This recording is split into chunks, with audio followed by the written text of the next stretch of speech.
which is related to this one, we're going to look at some of the important potential effects of liquefaction, including flow sliding, which is going to depend very strongly on residual strength, and lateral spreading. So one of the things we're concerned about when we have an earthquake is permanent deformation. And we see liquefiable soils deforming. We can see them moving anywhere from a few centimeters to tens of meters or more. And there are two primary phenomena that give us these large, potentially large lateral deformations. And these deformations can be very damaging. Flow sliding occurs when we have liquefaction triggered in a material that is under some initial static shear stress, say under sloping ground, and that initial static shear stress is greater than the residual strength of the liquefied soil. So in terms of a stress path, we can see something like this. We have a soil that's under sloping ground. The steeper the slope, the greater the static shear stress. This is just the shear stress that needs to be resisted under gravitational conditions, no earthquake, just to maintain stability of that slope. If we have an earthquake, that earthquake will cause pore pressures to build up. The cyclic stresses induced by the earthquake are then be superimposed on the static stresses that exist there. And if we come out to a certain point under stress-controlled conditions that lies on what we refer to as the flow liquefaction surface, sometimes something that's a little bit different than this is called a collapse surface, the structure of the soil collapses. And it's in a metastable state, it collapses and the soil all of a sudden will become very contractive and it will continue to contract and lose strength until it reaches the steady state in an idealized condition or the residual strength in a more realistic condition. So if this earthquake triggers liquefaction at this point, flowing down to this residual strength is inevitable. We have a situation where we need to resist this much stress to maintain stability under static conditions, but all of a sudden our shear strength is down here. And if that's the case, we can't be in equilibrium, and the soil is going to deform. If we're not in equilibrium, Newton's second law, force equals mass times acceleration, means that our slope is going to accelerate, and it will accelerate downhill until it reaches a new configuration in which the shear stresses are reduced to the point that it can be stable again. And that means it's going to assume a flatter slope. We call that a flow slide. So flow sliding occurs when we trigger liquefaction in a slope with static shear stresses that exceed the residual strength.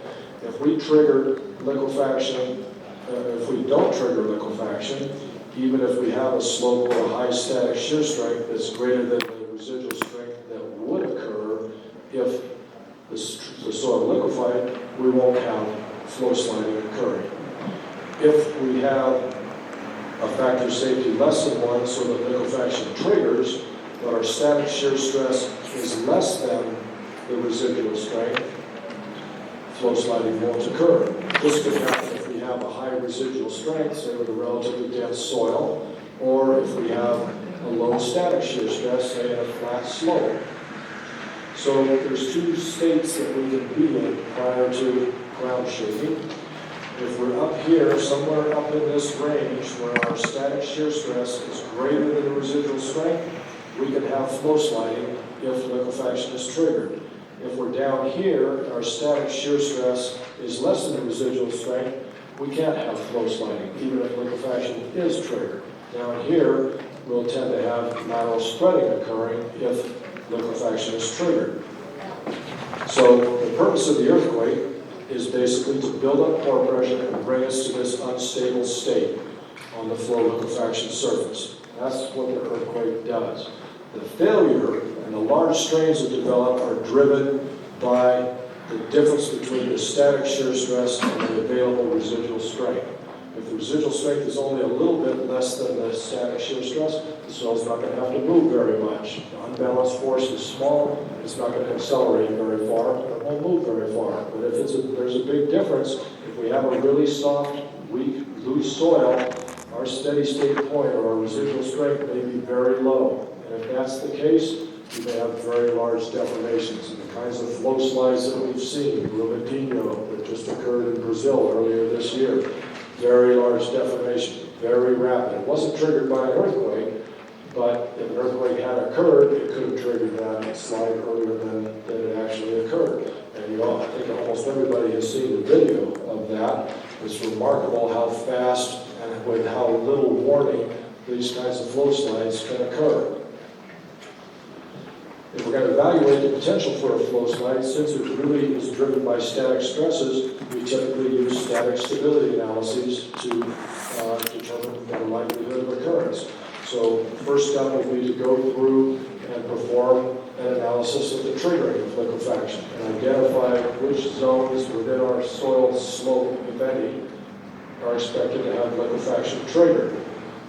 If the factor of safety is less than some threshold level, we would normally think a threshold of factor of safety of 1, but it's not uncommon to use a value that's greater than 1 for conservatism purposes. So I've seen analyses where people have assumed that anything with a factor of safety less than 1.2 is going to liquefy in performing these types of analyses. It's a conservative approach to take. I've seen 1.4 being used, but the consequences of a flow slide are so devastating that some additional conservatism is often put into place. We then, for those soils that are assumed to liquefy, we estimate the residual strength using one of the models we just talked about, one or more of the models, and assign those to the liquefied zones. Then we simply perform a conventional static limit equilibrium stability analysis to determine what our factor of safety against flow sliding would be. So this is the most common way that flow slide stability is attacked, and it's obviously critically important to have a reasonable value of residual strength, which is a difficult thing, kind of one of the problems that we don't have a lot of data for.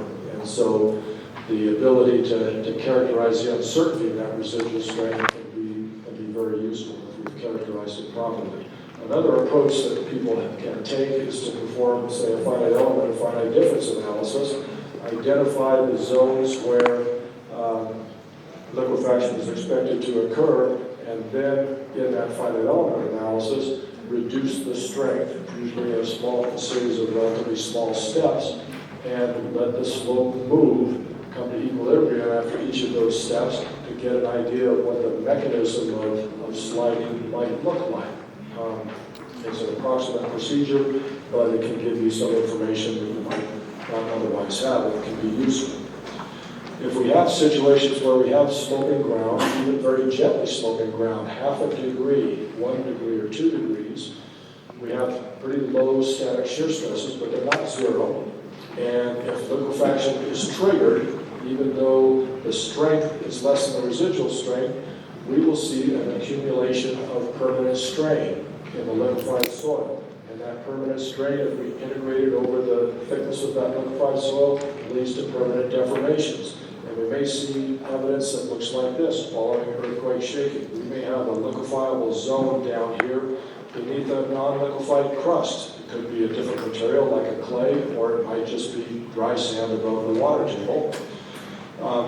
But what we see is a kind of ratcheting accumulation of deformation, often towards a riverbank or some localized slope. Even if the ground is level behind that riverbank, we'll see cracks developing in the soil. And all of these cracks, if we add those deformations up, the width of all those cracks, it gives us an indication of how much movement has occurred out here at the riverbank. These types of failures can be very damaging, particularly to structures on shallow foundations. On the upper right here is the Moss Landing Marine Laboratory near in the vicinity of the epicenter of the Loma Prieta earthquake. It's a little bit south of there. It was just a one-story structure on shallow foundations. The ground spread laterally in a very irregular manner, and chunks of the crust split apart. There were fractures in the ground here. You can see evidence of cracking here in all of these other pictures. And a weak one-story wood frame structure like this has really no chance of surviving ground motions or ground deformations that look like this. At the Port of Kobe, these kinds of deformations occurred, caused a tremendous amount of damage. We see it's on in Alaska, road embankments with soil liquefied underneath them. The left side moved to the left, the right side moved to the right, and just split apart along the middle. This is the Mission Area Bridge following the Kobe earthquake in 1995. You can see ground cracking here. There's a large waterway over here to the left of this abutment, and the lateral spreading caused this to move outward enough that this center supported span just dropped down under gravity.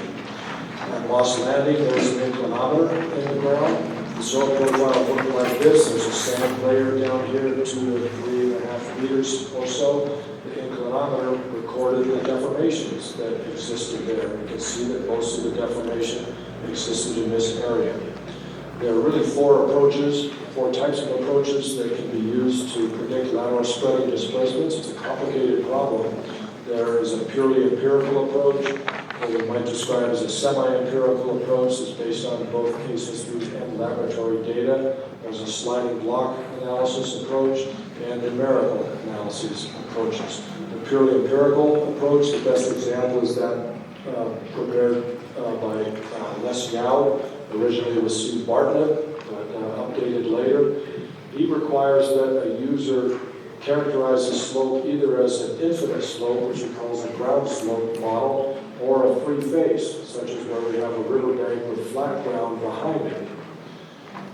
He came up with a regression equation that has a series of coefficients for the two different cases. So you need to decide whether your slope is a ground slope case or a free face case, and you plug in measures of the loading, which is expressed in terms of the earthquake magnitude, and a measure of source to site distance. So it's not based on ground motion intensity measures, it's based on source parameters.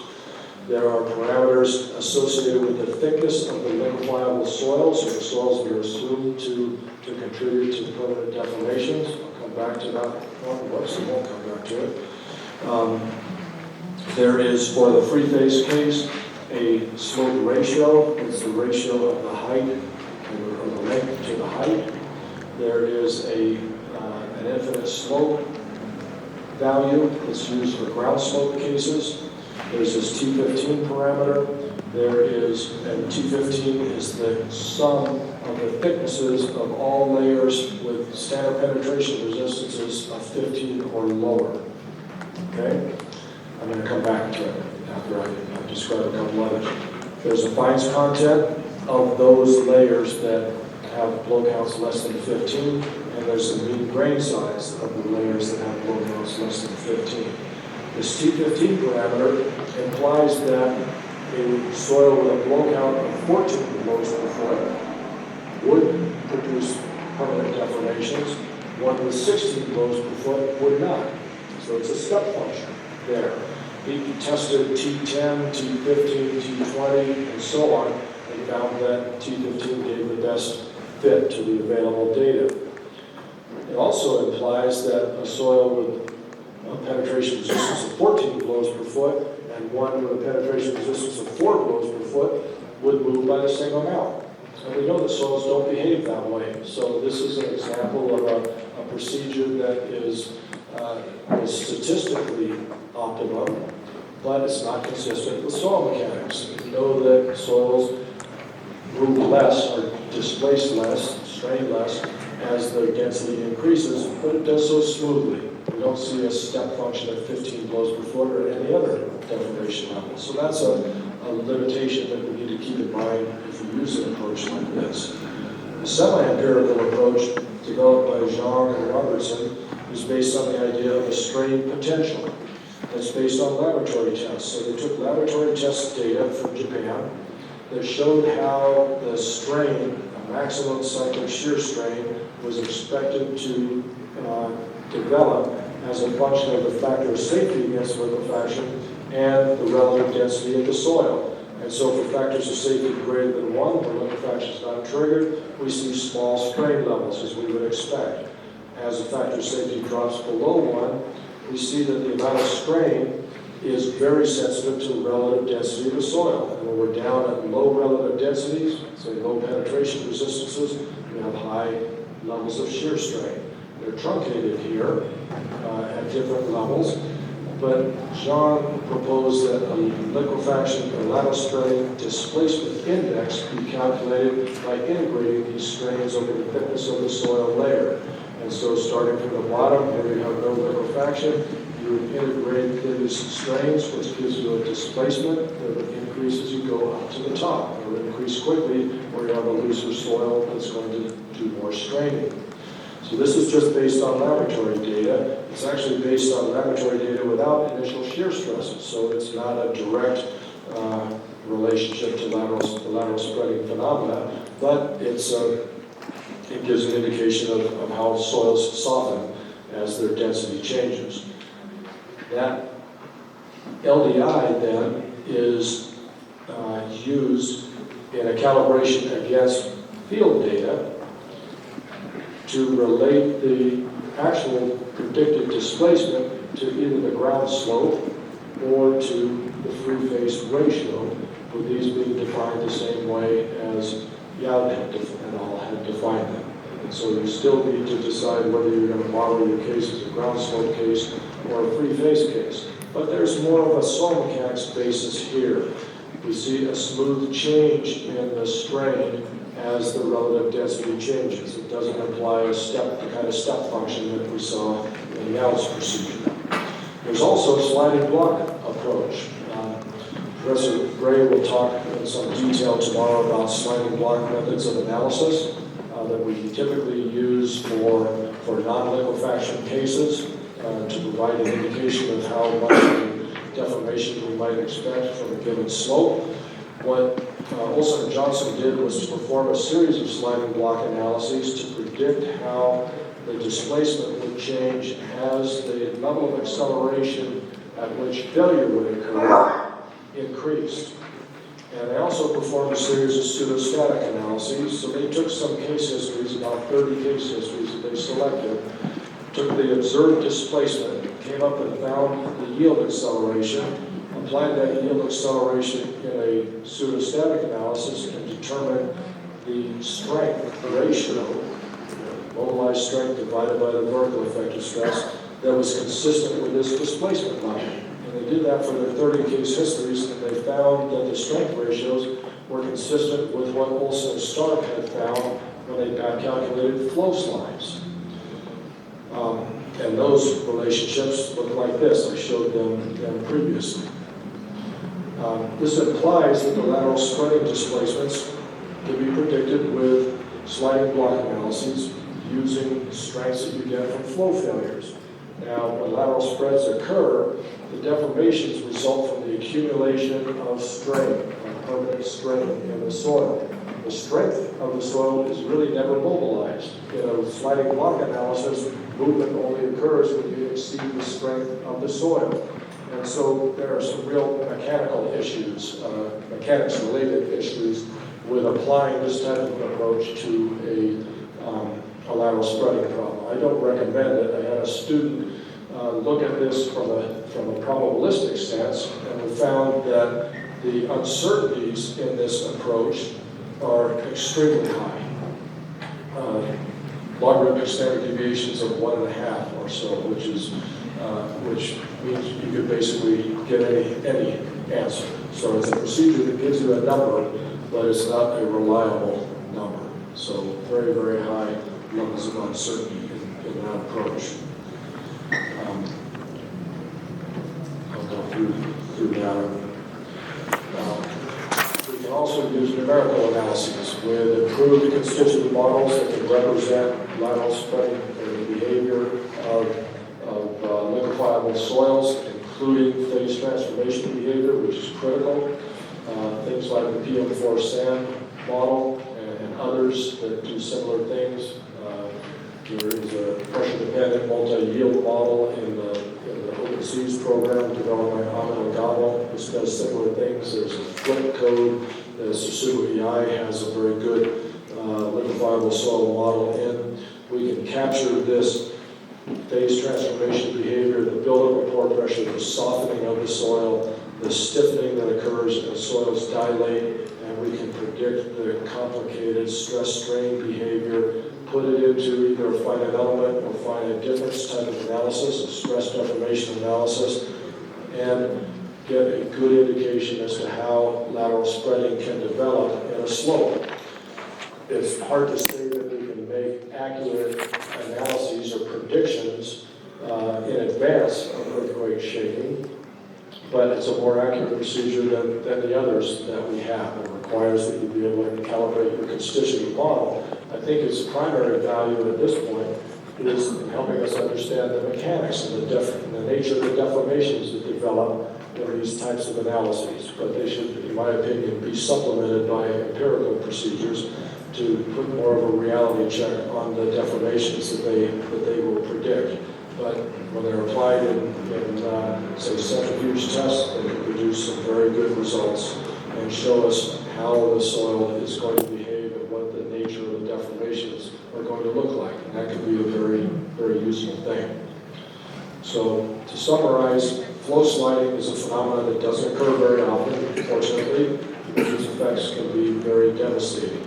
The analyses are relatively simple. The hard part is coming up with the right parameters to put in those analyses, particularly the residual strength of the liquefied soil. There are a number of procedures available. There represent different interpretations of a limited set of data, and it's most appropriate at this stage to use a weighted average of the strengths that those procedures predict. Lateral spreading is a very complicated phenomenon. There are a number of procedures that are available for estimating lateral spreading deformations. The semi-empirical procedure of Zhang et al. Seems to do the best job of providing consistent agreement with what we see happening out in the field. But there's room for improvement in these. This is one of the problems that the NGL project that I mentioned previously is going to address. We're also going to try to address the residual strength problem. Numerical analyses have an increasingly important role and increasingly useful, both in helping us understand how a slope is going to behave and in making more accurate predictions of the kind of deformations that we should expect. So that covers flow sliding and lateral spreading. If there are questions while Professor Ray is setting up. Yes.